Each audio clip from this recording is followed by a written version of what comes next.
Hey guys. So lovely to be here. Thank you for joining me. Welcome to K Drama School. I'm your host, Grace Jung. You guys, it is a very strange day for me. I'm not at the hospital, so that's good. Let me first start off by finishing up that story. Last week I was in the emergency room. I took myself in because there was a gas leak in my apartment, and I took myself to the ER to make sure that everything is fine. And I was fine. My nurse was this Filipino lady, and she was very sweet. Her name was Lorena. Lorena took my blood and she checked my blood pressure and she hooked me up to an oxygen machine and she kept me company. And she was talking to me about Korean dramas, and I thought that was pretty fun. And I recommended to her. I was like, you should check out King the Land. That's pretty popular these days. And she was like, oh yeah, that's on my list. I was like, okay, cool. So the nurse was nice, and then my doctor was also an Asian American woman. She seemed to be about my age, which was like, it took me a moment to like adjust. I'm like, whoa, like this doctor looks about my age, if not younger, and she's my doctor. So it took me like a moment. But she was very very nice, and she basically told me that everything's fine. All of my levels are fine. I'm okay, and that I was good to go. So uh, basically, I'm okay. Basically, I was having a drama queen moment. But you know what? Like, I'm glad I did. I'm glad I did have a drama queen moment because, um, you know, like in the past, I just would have been like, whatever, stop being such a drama queen, and I would have just squashed it. But no, it's like, if I don't feel safe, then I need to go and take care of myself. And honestly, like that incident did sort of shock my system, and for the rest of the week, I was like a little bit, up in the clouds. Um, also, a friend of mine passed away. So she's actually my friend's mom, but I consider this woman a friend. Her name's Duim, um, Kim Duim, or Duim Kim Weaver. But she was this woman. She lived 92 years, and she's a Korean American woman, but she was born in Korea. She lived through the Japanese occupation, and she was fluent in Japanese because she was living at a time where the Korean language was made illegal and everybody was required to speak Japanese. So her Japanese is very fluent. It was more fluent than her English. And she married an American GI, moved to the States, had two children, and lived out in Thousand Oaks. And she lived a very happy, fulfilling, loving life. And I remember going to her house for Thanksgiving for the last couple of years, and she would cook, and she would make me kimchi, and she would make baklava. She would make all these like delicious foods, and she would feed me like crazy. And like I remember one time, like I don't know why she said this, but she was just like sitting with me, and she was just like, "You're gonna be famous," like it was just kind of like just spilled out of her, and she just said it very casually and randomly, but I accepted it and I just let it in and I said thank you. And when I found out about her passing, I was very very sad. Yeah, I was sad all week. I'm still sad, and I'm actually really exhausted right now because I went to a memorial service today and I was crying the entire time.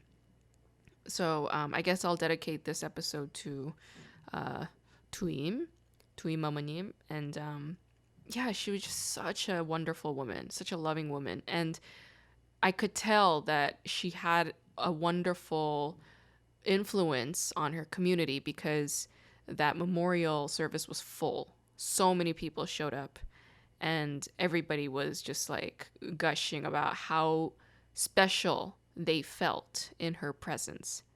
Yeah, she was like really one of these people who just emanated warmth from her center, and people really felt nourished by it and nurtured by it. And it just showed me, like, oh, that is what a successful life looks like. Like a successful life doesn't look like, big crowds and like, overcome, like putting things out there, like output. That's not what a successful life means. A successful life is like, who remembers you? Who remembers you for something wonderful that you did for them? Like, who remembers you for doing something that made their heart feel seen and safe, right? Like, yeah, that's what people remember. That's what people want. It's not all this other stuff like output, right? Speaking of output, my final manuscript is due tomorrow.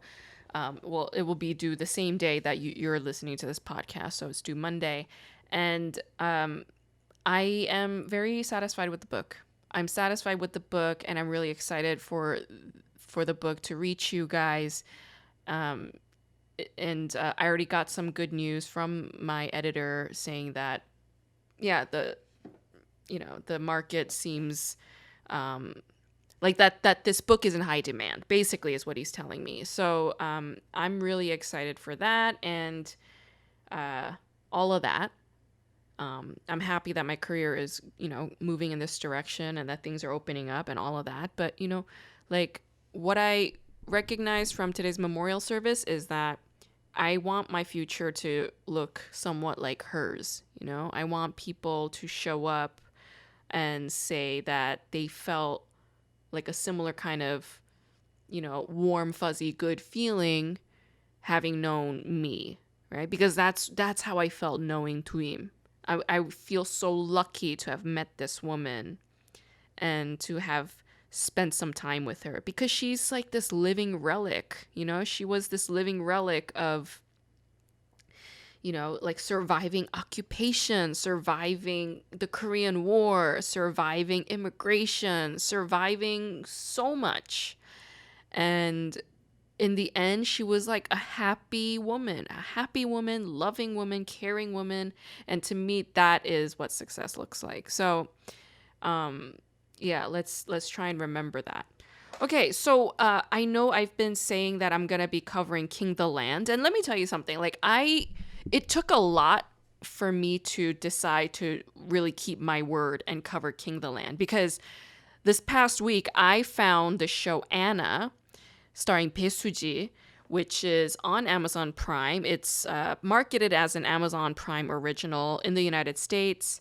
In the other countries, no, this is not an Amazon Prime original series. This is a Coupang Play original series.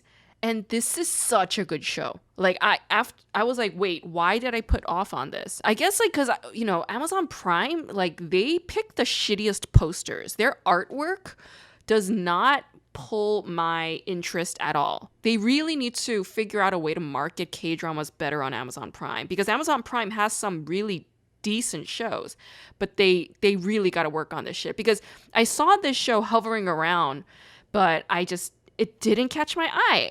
And whatever, that's not what I'm going to be covering today. So, okay. But I wanted to cover that. I really wanted to cover Anna. Like, I wrote 2 steno pads full of notes while watching Anna. That's how, like, deep and rich that show is. So if you have not seen Anna, watch it. Go see Anna immediately. And I will be covering that show on K-Drama School. So please check it out. But okay, today I'm going to be discussing King the Land.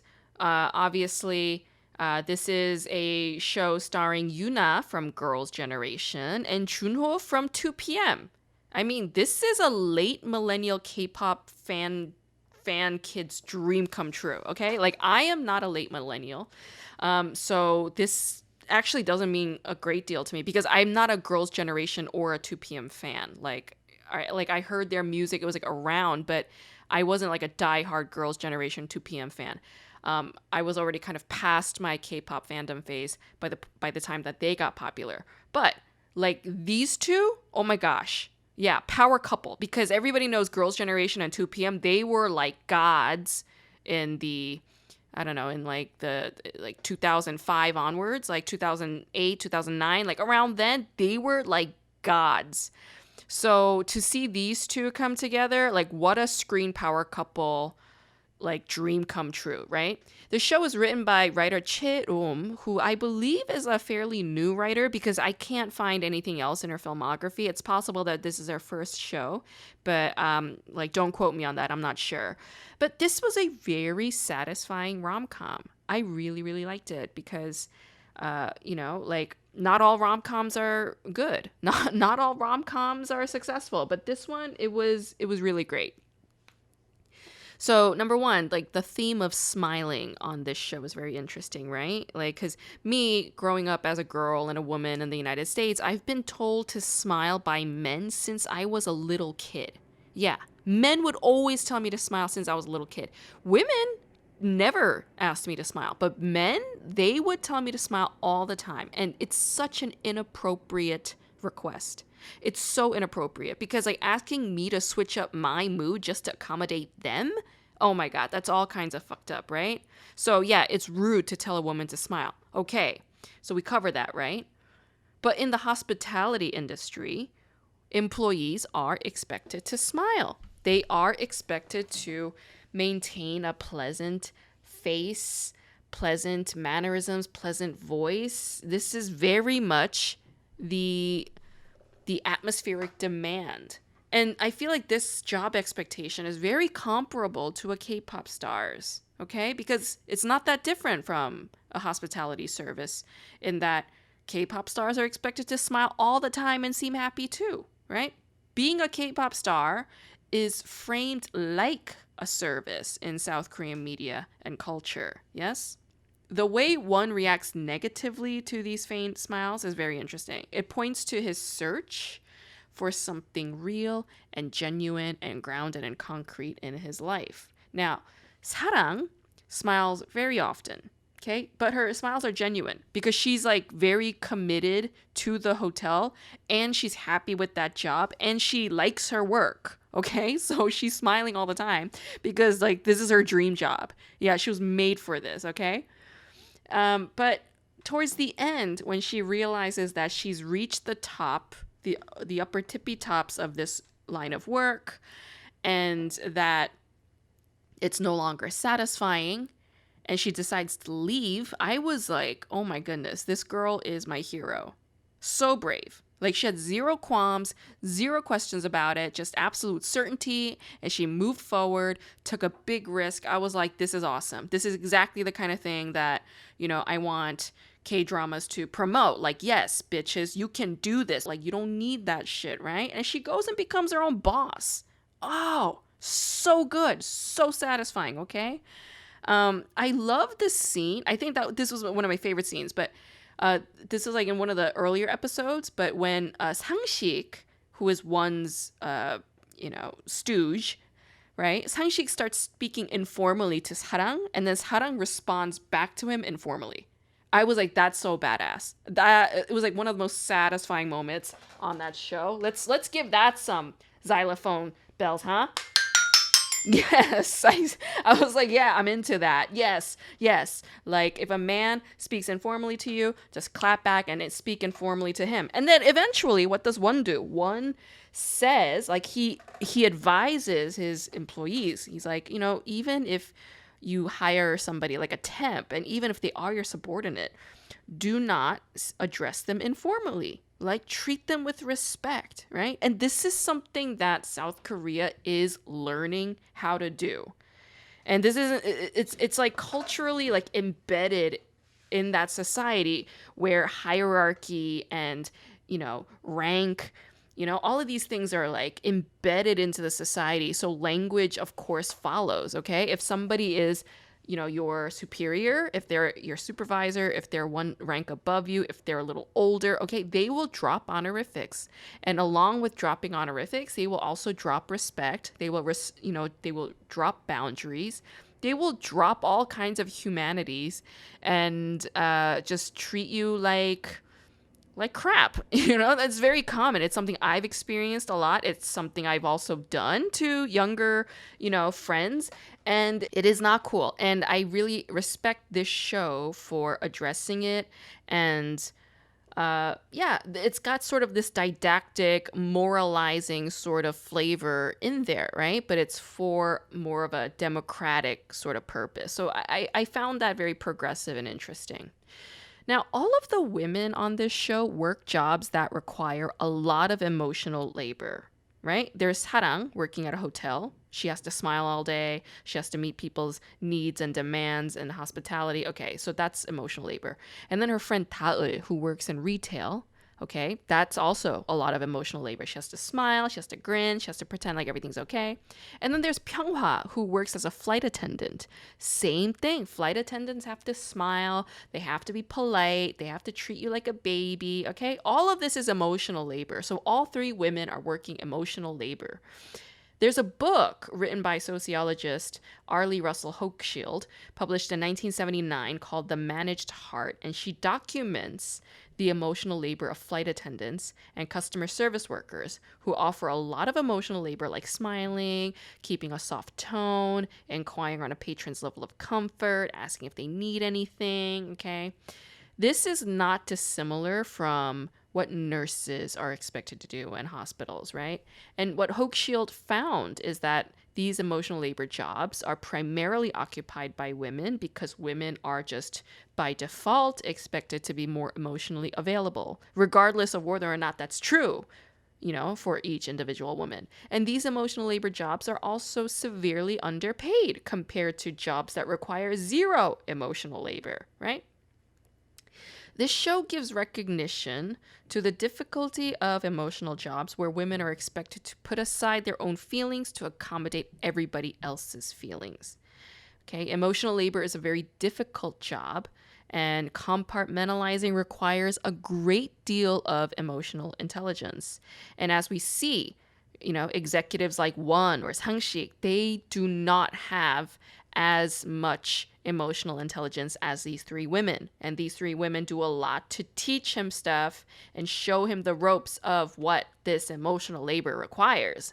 And I was just like, okay, yeah, this show, it's really speaking to me. I love it. The show also recognizes the importance of upper management to first notice and to take action when there are injustices that on the floor staff experience, right? Because like when you work in retail or as a flight attendant or at a hotel, right? Like where emotional demands are high and some patrons can be very rude, right? Like these people who are working there, they're not allowed to be rude. They are not allowed to just really express their true feelings and be honest and upfront with patrons who are being rude to them, because their job is to be smiling all the time and pretend like everything's okay. So when one actually goes and like does something about it because he has access to what this life means, what this life is, what this life encompasses, thanks to his girlfriend's harang, he goes and does something about it. He goes and makes these changes. And it does improve his management skills a great deal. So that was fascinating. The fact that one's mom was kicked out of the family home and estranged from her son because she started to unionize the staff at the hotel, that is incredible, okay? Talk about sacrifice. I kind of love this choice for one's mother because K-dramas make mothers who abandon their children seem either extremely pitiful or very cowardly. In this instance, one's mother was forced out of one's life because she was a whistleblower and they threatened to, harm one or something, right?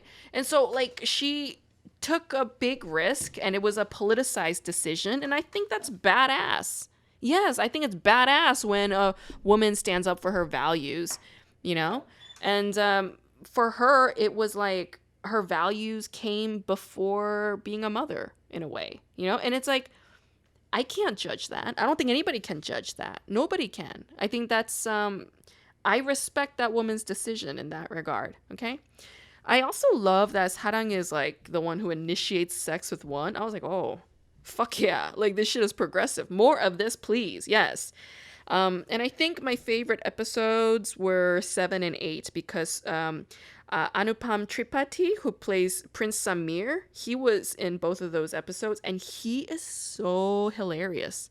Like, oh my God, what an amazing comedic actor. I think we need to see Anupam in more comedic roles because he's excellent. He's got excellent comedic timing. And I would say the same for Junho and Yuna. They're both pretty hilarious too. They have excellent chemistry together, and yeah, I hope they work together again someday. So kudos to King the Land. And you guys, please make sure you watch Anna. I I highly recommend this show because like I think it's better than Squid Game. That's right, you heard it here first. I declare Anna to be a better K-drama than Squid Game. So there that is. That's it. Thank you.